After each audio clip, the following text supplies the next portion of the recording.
रूपोस भाग 26 city hospital.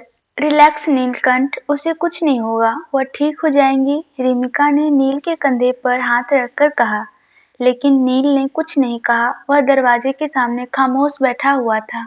तभी दरवाजा खुला, डॉक्टर बाहर आए। नीलकंठ को वो डॉक्टर अच्छे से जानता था क्योंकि वो उनसे सीनियर था।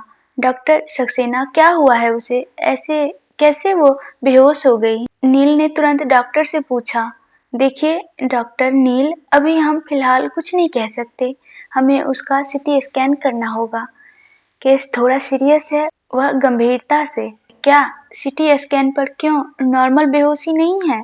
से आपका क्या मतलब है? बच्चों ने कहा है झूले के चक्कर आने की वजह से बेहोश हुई है। नहीं नील, वह सिर्फ उस वजह से बेहोश नहीं हुई है। फिलहाल हम उसका सीटी स्कैन और एमआर करने ले जा रहे हैं, उसके बाद ही कुछ कहा जा सकता है। वो थोड़ी देर में होश में आ जाएंगी, उसके बाद आप उनसे मिल लीजिएगा, डॉक्टर ने कहा और चले गए। लेकिन नील उनकी बातें सुनकर जैसे जमसा गया। सीटी स्कैन और एमआर, ये दो वर्ड उसके कानों में गूंजने लगे। नहीं, मेरी गुड़िया को कुछ नहीं हुआ है, वो बिल्कुल ठीक हो जाएंगी। थोड़ा घबराते हुए वह बोलने लगा। नील प्लीज रिलैक्स, उसे कुछ नहीं हुआ है, डॉक्टर ने कहा है ना, बस ये एक टेस्ट है और रिपोर्ट निगेटिव ही आएगा, तुम चिंता मत करो। रिमिका उसे हिम्मत देती रही। जैसे कि सारे टेस्ट हो चुके थे और उसे होश भी आ चुका था। रिपोर्ट कल तक आने वाला था। कार में तीनों खामोश थे, लेकिन जैसे कि नजरें अपने भैया पर ही थी, जो कि चुपचाप कार चला रहे थे। भैया आप कुछ बोल क्यों नहीं रहे? मैं बिल्कुल ठीक हूँ और सारे रिपोर्ट भी ठीक ही आएंगे। इतनी जल्दी मैं आपका पीछा नहीं छोड़ने वाली, इसलिए प्लीज आप ऐसे खामोश मत रहिए। नील जैसे के कहने पर थोड़ा मुस्कुरा दिया, लेकिन अंदर से वो डरा हुआ था कि पता नहीं रिपोर्ट में क्या आएगा। अगली सुबह, नवरात्रि का दूसरा दिन, घर में अम्बे माता की आरती शुरू हो चुकी थी।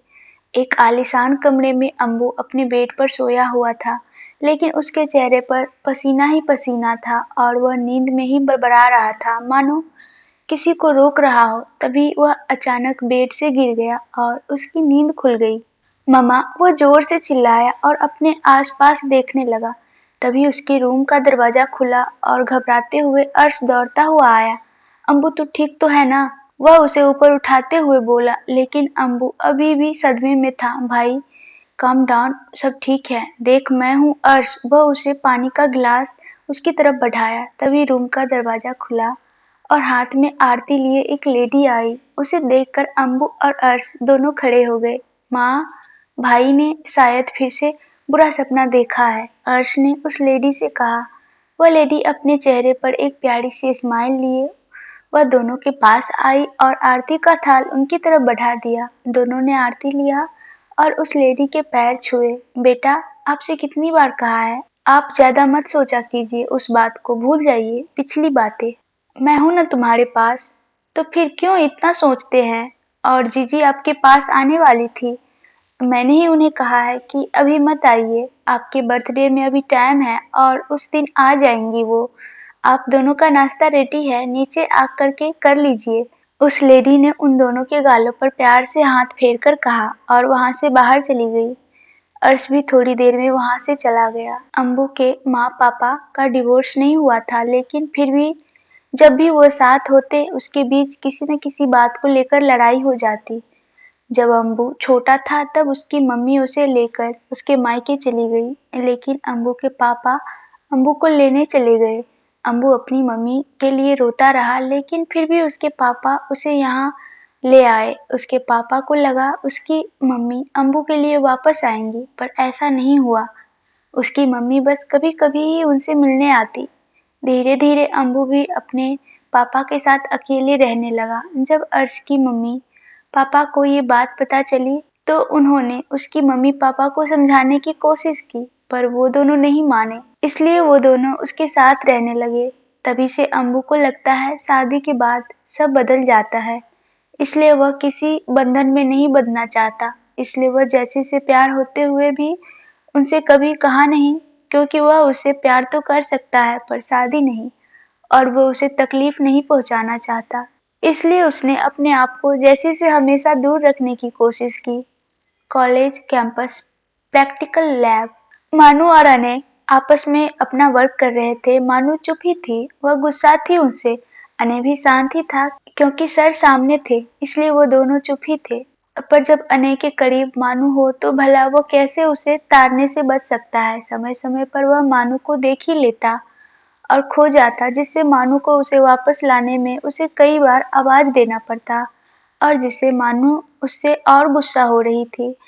ये इसे आखिर हो क्या जाता है? क्या दिन में ही इसे सपने देखने की बीमारी है? मानू खिंचते हुए बड़बड़ाई। कुछ कहा क्या?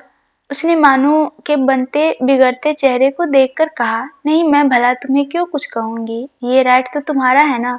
मानू अपना मुंह बनाते हुए बोली, ओह, वैसे ये राइट तुम्हें भी मिल सकता है। अनय ने धीरे से मानू के करीब जाकर उसके कान के पास जाकर फुसफुसाते हुए कहा।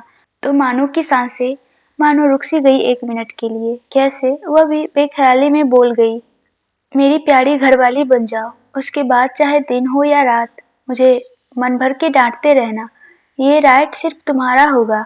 अनय उसके चेहरे की मासूमियत को देखकर अपने मन में सोचने लगा। उसने मानू के सामने के बालों को बड़े प्यार से पीछे किया और उसे देखते हुए आगे बोला, यदि तुम मुझे डांडिया डांस कंपटीशन में हरा दो तो मुझे डांटने की छूट तुम्हें मिल जाएगी। अनय अपनी आंखों को छोटी कर उसके बंद आंखों को देखते हुए कहा, जो कि अनय के सामने के बालों को पीछे करते वक्त उसके एहसास में खोकर अपने आप ही बंद हो गए थे। क्या? मानू ने झट से आंखें खोलकर अनय को देखते हुए कहा। अ अ के साइलेंट प्रोफेसर, जो कि वहां सभी स्टूडेंट की वर्क को एब्जॉर्ब कर रहे थे, उन्होंने आवाज सुनकर कहा। सारे स्टूडेंट्स का ध्यान उन पर ही गया। कुछ लड़कियां अनय के साथ वर्क करना चाहती थी, इसलिए वह मानू से चिढ़ी हुई थी। अनय भला मानू के साथ होने का मौका कैसे छोड़ सकता था। उसने एक लड़के को, जो कि मानू के ग्रुप में था, उसे उसकी जीएफ को पटाने में हेल्प करेगा यदि वह मानू के ग्रुप से हट जाएगा, तो कहकर अपनी बातों में फंसाया, तो वह अपनी जगह अनय को उसके ग्रुप में भेज दिया, क्योंकि क्लास के सारे लोग उसके बारे में जानते थे कि वह तमन्ना नाम की लड़की को पसंद करता है और वह जिस ग्रुप में जाना चाहता है उसमें वो लड़की भी है। इसलिए मानू ने भी कुछ नहीं कहा, लेकिन वह अनय के अपने ग्रुप में आने पर थोड़ा अनकंफर्टेबल थी। कारण था उसकी करीबी से वो काम में कंसंट्रेट नहीं कर पाती थी। पर जब से उसने उसे रूही के साथ देखा है, तब से वह खुद पर काबू करने की कोशिश कर रही थी, पर अनय की कुछ हरकतें उसे हैरान कर देती थी। कुछ देर बाद जब वापस अपना काम करने लगे, ये क्या कह रहे, मैं ऐसा नहीं करूंगी, समझे? मानू ने इधर उधर देखते हुए धीरे से कहा, ताकि फिर से सर वहां ना पहुंच जाए। सोच लो, तुम्हें खुद को मुझे डांटने का मौका दे रहा हूँ, और अनायास आहूजा ऐसा मौका किसी को नहीं देता। अपने कॉलर को उठाते हुए उसने मानू से कहा। मानू ने उसे ऐसे देखा तो अचानक से बोल उठी, तो मुझ पर इतना मेहरबान होने की वजह? अनय ने, वो इसलिए क्योंकि मैं तुम्हें हारते हुए देखना चाहता हूँ, अनय ने मानू को उकसाने के लिए कहा। ये सुनकर चौंक गई मानू अपने कमर पे हाथ रखकर। मैं और तुमसे हारूंगी हूँ इन योर ड्रीम, मानू ने कहा और अपने बालों को झटक कर अपने काम पर ध्यान देने लगी। ये क्यों नहीं कहती, डरती हो मुझसे? अनय ने मानू से कहा। हूँ, तुमसे डरने वाली क्या बात है? मानू ने मुंह बनाकर चिढ़ते हुए कहा। तो फिर साबित करके बताओ कि तुम्हें मुझसे डर नहीं लगता, अनय ने मानू के करीब होते हुए गहरी सी वॉइस में कहा। मानू एक मिनट को उसकी वॉइस से अनकॉन्शियस सी हो गई और अनय को देखने लगी, पर स्टूडेंट्स की आवाज से वह अपने होश में आई। और वो क्यों? मेरे साबित करने से तुम्हें क्या मिलेगा? इसलिए मुझे नहीं लगता कि मुझे तुम्हें कुछ भी साबित करने की जरूरत है, मानू ने कहा। क्यों? आखिर जब डरती नहीं हो तो साबित करने में क्या जाता है, अनय ने मानू से कहा। बेफालतू की बातें करना बंद करो, चुपचाप वर्क करो, मानू ने मुंह बनाकर कहा और काम करने लगी। अनय ने उनसे आगे कुछ नहीं कहा और फिर कुछ सोचते हुए काम करने लगा। तुम मानो या न मानो, आज तुम्हें मेरी बात को यूं टालने से समझ तो आ रहा है कि तुम मेरी नजदीकी से डरती हो। और वो क्यों? मैं किसी भी हाल में ये पता करके रहूंगा। जैसे तैसे उसने अपना काम कंप्लीट किया। काम कंप्लीट होते ही मानू झट से अपना बैग पैक कर अंजी के पास चली गई। अनय उससे कल के लिए सॉरी बोलना चाहता था, पर सर के क्लास में होते वह कुछ बोल नहीं पाया, या यूं कहो बोलने के लिए मौका ही नहीं मिला। अर्श अंजी के ग्रुप में नहीं था, इसलिए वह भी अंजी को तारने में कोई कसर नहीं छोड़ रहा था। अंजी को इस बात का एहसास था कि कोई उसे देख रहा है, पर वह अनजान ही रही, क्योंकि वह जानती थी कि शायद ये अर्श है। एक बार फिर उसे रूही की बात याद आ गई। अंजी, ऐसा कुछ नहीं है, तू ज्यादा मत सोच इस बारे में, वह अपने मन में बोली, पर उसका भी ध्यान बार बार अब हट जा रहा था, इसलिए वह तंग आकर गुस्से से काम छोड़कर वहां से निकल गई। मानो उसे ऐसे हड़क कर जाते देखती रही, पर वह समझ रही थी कि शायद वह मॉल वाले बात से परेशान है। इसलिए उसने एक बार अर्श की तरफ देखा कि शायद वो लड़का अर्श हो, तो वह उसे इसके बारे में बता सके, लेकिन अर्श ने आज दूसरी कोट पहन रखी थी। ये तो अलग है, वह अपने मन में अर्श के पहने कोट को देखकर बोली।